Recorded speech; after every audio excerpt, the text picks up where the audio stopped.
మెల్లగా. I love my wife. అయ్యో కైలాష్ గారు. I love my wife.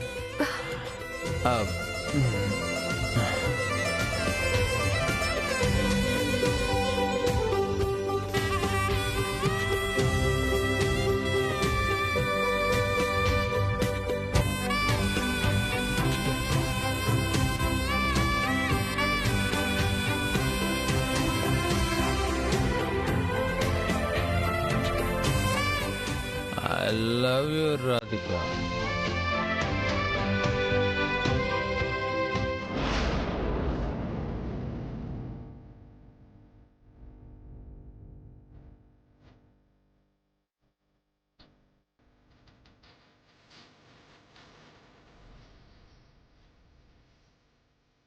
I love you.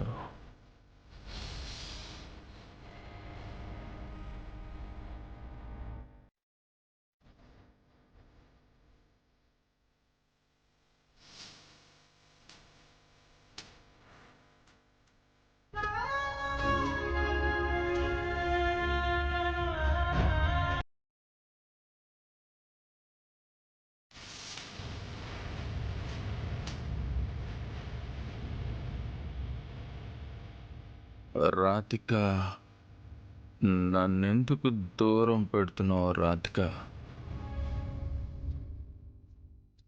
Thank you Amar.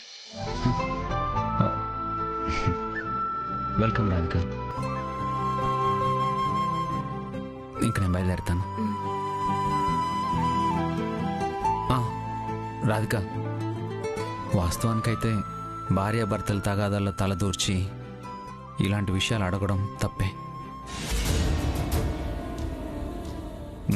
నీ స్నేహితుడిగా, నీ మేలు కోరే వ్యక్తిగా అడుగుతున్నాను. నీకు కైలాష్కి మధ్య ఏమైనా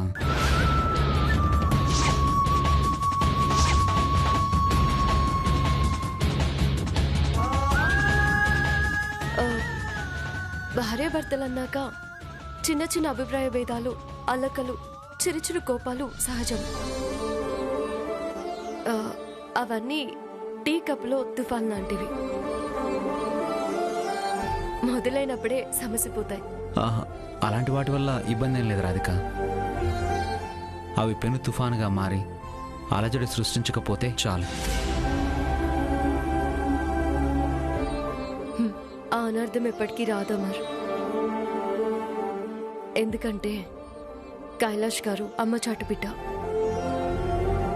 అమ్మ ప్రేమ కరిగిపోయి పెరిగిన బిడ్డ.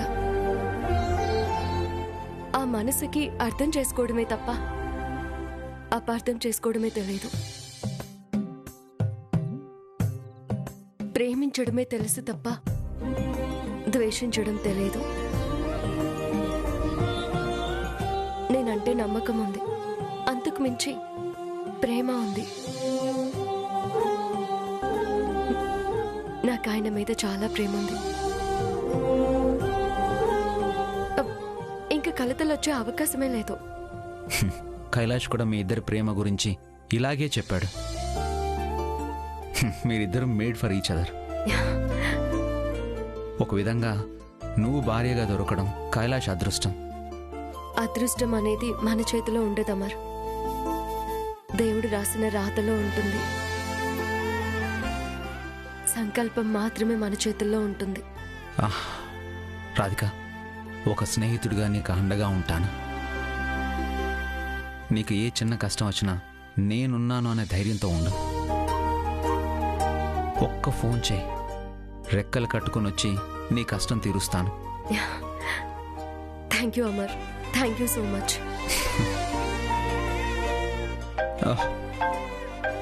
మీ చెల్లెలు ప్రియ ఇప్పటికి 4 సార్లు ఫోన్ చేసింది. బావగారిని ఇంటి దగ్గర దింపారా, జాగ్రత్తగా తీసుకెళ్లారా అని అడుగుతూనే ఉంది. నువ్వు కూడా విను. హలో ప్రియా.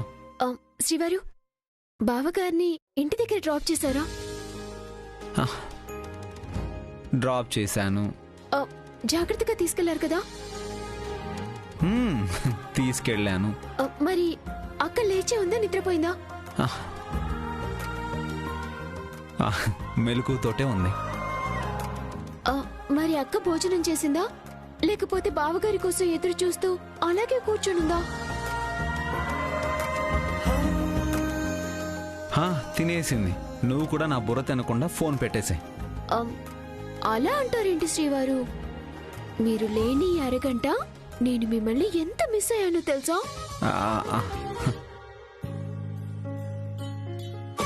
త్వరగా వచ్చేయండి శ్రీవారు. వచ్చేస్తున్నానులే.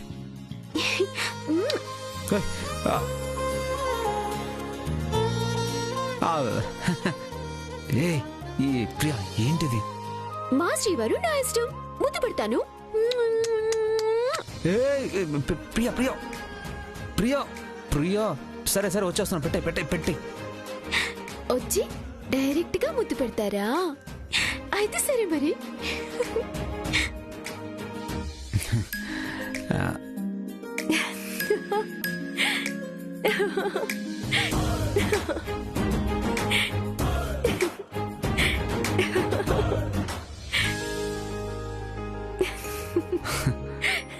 రాధిక, నువ్వు కైలాష్ ఎప్పటికీ ఇంతే హ్యాపీగా ఉండాలి. సరే ఇంక నేను బయలుదేరుతాను. కైలాష్ జాగ్రత్త.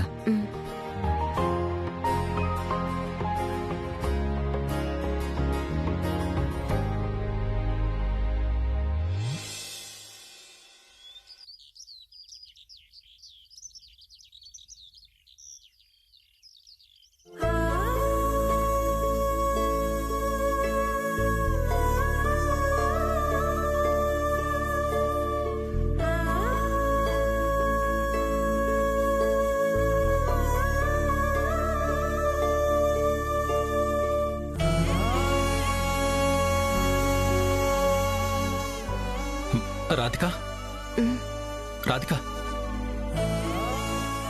రాధిక,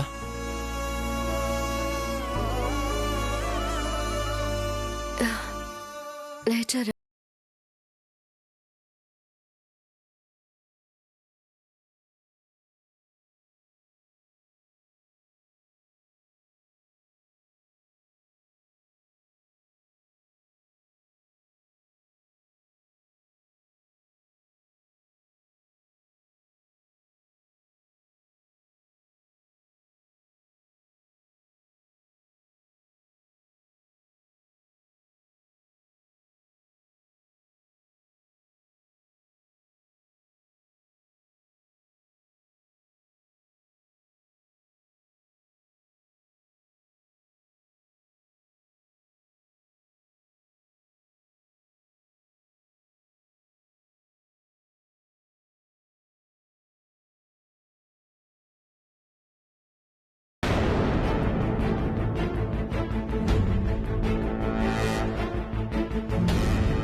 పోస్ట్.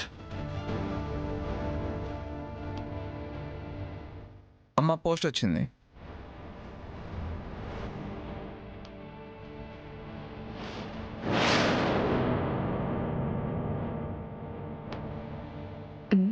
ఏమయ్యా, ఈ లెటర్ ఎవరికి వచ్చిందో చూడు ఒకసారి. రాధిక అని ఉంది కదే, తనకి ఇచ్చేస్తాను. ముందు అది చదవయ్యా, అందులో ఏముందో తెలుసుకోవాలి కదా.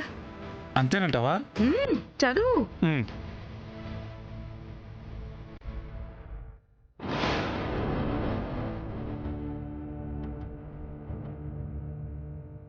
చలపాయ్ వచ్చింది. మనల్ని ఏదో ఒకటి మాటలని చిరాకు పుట్టిస్తుంది. అత్తయ్య,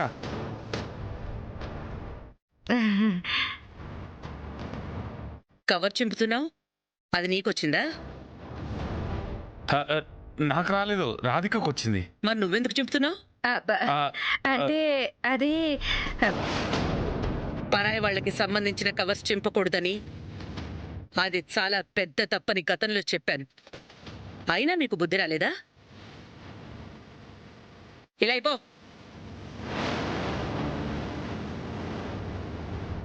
పరాయి వాళ్ళు చింపకూడదని మీరేగా చెప్పారు పిన్ని. రాధిక నాకు పరాయిది కాదు, నా మనవరాలు. నేను చూడొచ్చు.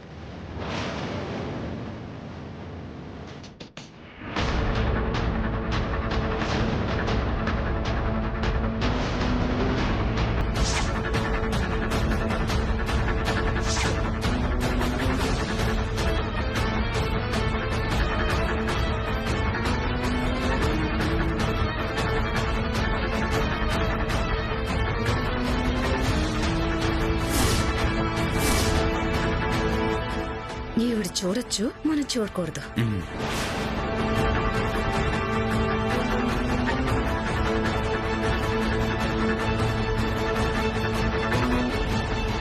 రాధిక,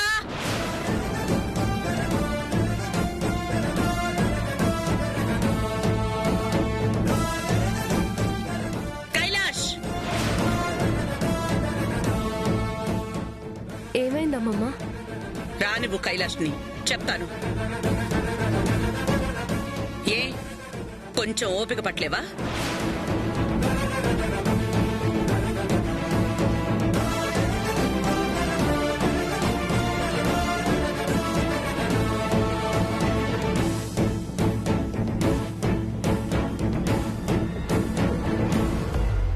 ఏంటి నాన్నమ్మా? అసలేం జరుగుతోంది ఇంట్లో? ఇది చదివితే ఈ ఇంట్లో వాళ్ళకి అసలు బాధ్యత ఉందా అనిపిస్తోంది.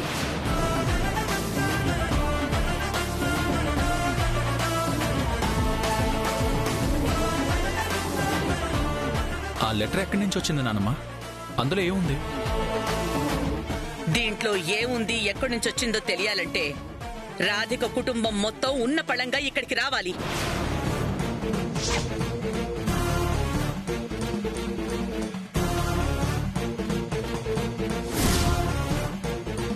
అమ్మమ్మ, అసలేమైందమ్మమ్మ?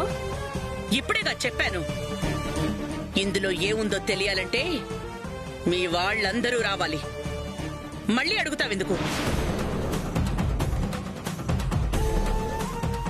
అది శుభవార్త, చెడు వార్త? చెడు వార్త అయి ఉంటుందిలే, అందుకే మీకు అంత కోపం వస్తుంది. అలివేణి, నువ్వు సుజాత వాళ్ళకి ఫోన్ చేసి వెంటనే ఇక్కడికి రమ్మని చెప్పు. చలపాయ్, అత్తయ్య. నువ్వు ప్రియా వాళ్ళకి ఫోన్ చేసి కుటుంబం మొత్తాన్ని ఇక్కడికి రమ్మని చెప్పు. ఓకే. అమ్మమ్మ, అసలు ఏమైంది?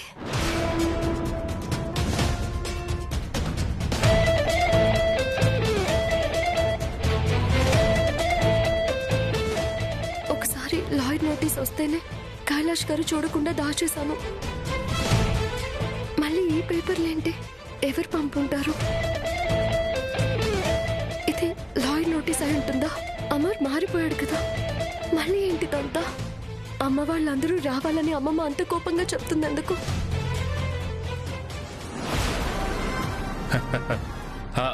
పెద్దావిడ చేతిలో ఆ రాధికకి ఏదో మూడినట్టుందే. త్వరగా ఫోన్ చేయి, ఒకసారి మాట్లాడదాం. ఆ ఉత్తరంలో రాధిక బండారం బయటపడే విషయం ఏదో ఒకటి ఉండే ఉంటుంది.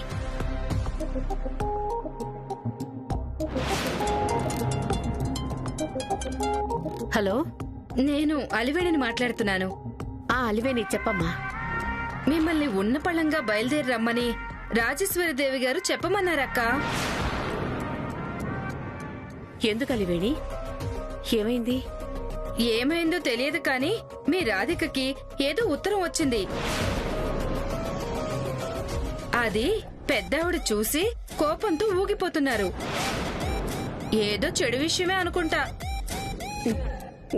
రాధిక ఏమైనా తప్పు చేసిందా? ఏం చేసిందో అదంతా ఉత్తరంలోనే ఉన్నట్టుంది.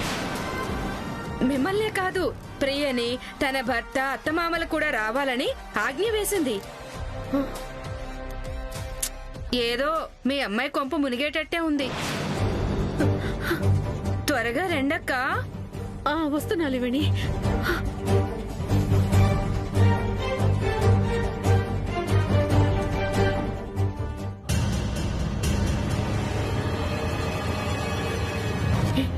ఏంటండి ఇది? రాధిక జీవితం ఎందుకు ఇలా అవుతుంది? మీకోసం మీకిచ్చిన మాట కోసం మన అమ్మాయి ఈ పెళ్లి చేసుకుంది. కోడలిగా భార్యగా తన బాధ్యతని రాధిక సక్రమంగానే నిర్వర్తిస్తోంది కదా. ఎప్పుడు ఎదుటి వాళ్ళ గురించి ఆలోచించే రాధికకి ఎందుకండి ఇన్ని కష్టాలు?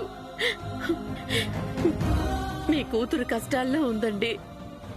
మీరే ఏదో ఒకటి చేసి అది సంతోషంగా ఉండేలా చేయాలండి.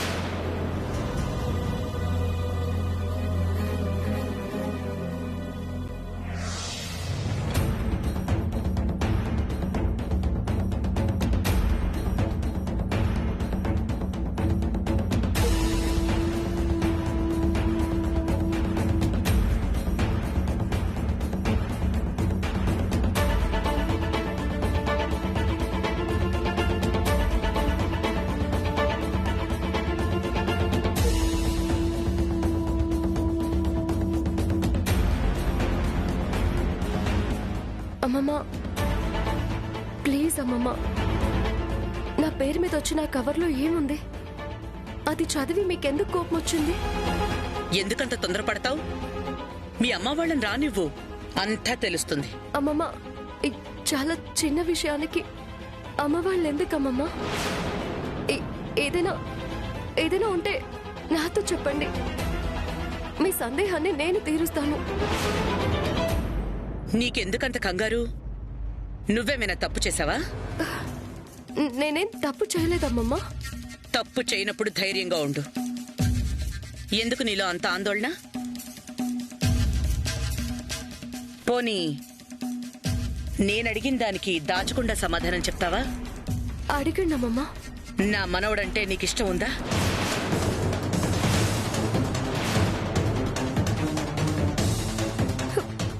ఇదేం ప్రశ్న అమ్మమ్మ?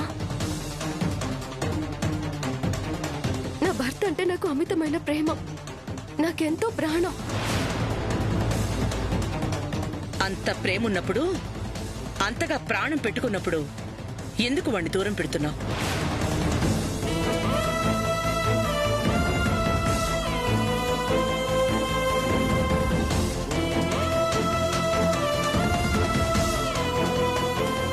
విడాకులు కావాలని లాయర్ నోటీస్ ఎందుకు పంపావు?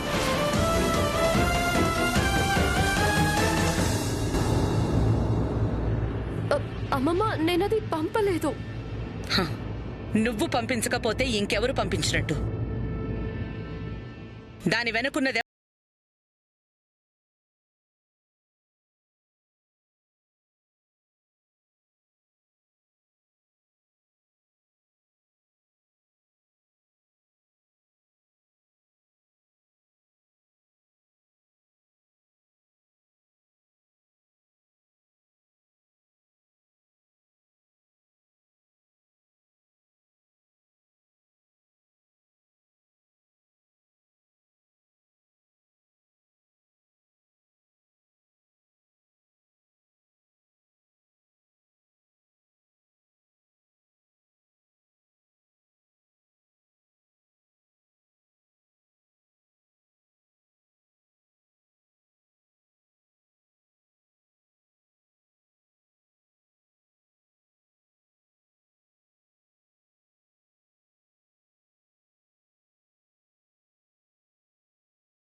అల్వేని, అమర్ ప్రియ వాళ్ళకి ఒకసారి ఫోన్ చేసి ఇక్కడికి రమ్మంటే ఒక పని అయిపోతుంది. త్వరగా ఫోన్ చేసి రమ్మనండి.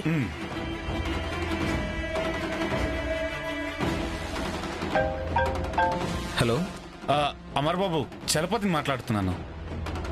చెప్పండి.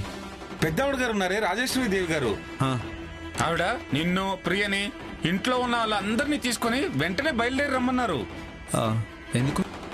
ఎందుకో తెలీదు బాబు, రాధిక విషయంలో ఏదో పొరపాటు జరిగినట్టుంది. మీ అత్తయ్య సుజాత గారిని కూడా రమ్మని చెప్పి మా అలివేన్తో ఫోన్ చేపించాను. అందరినీ రమ్మన్నారు అన్నారంటే మ్యాటర్ సీరియస్ అనుకుంటా. ఉన్నట్టుండి రాధిక గారి మీద పెద్దావిడ అంత సీరియస్ అవ్వాల్సిన అవసరం ఏముంది? తెలీదు బాబు, మీరైతే అందరూ వెంటనే వచ్చేయండి. సరేనండి.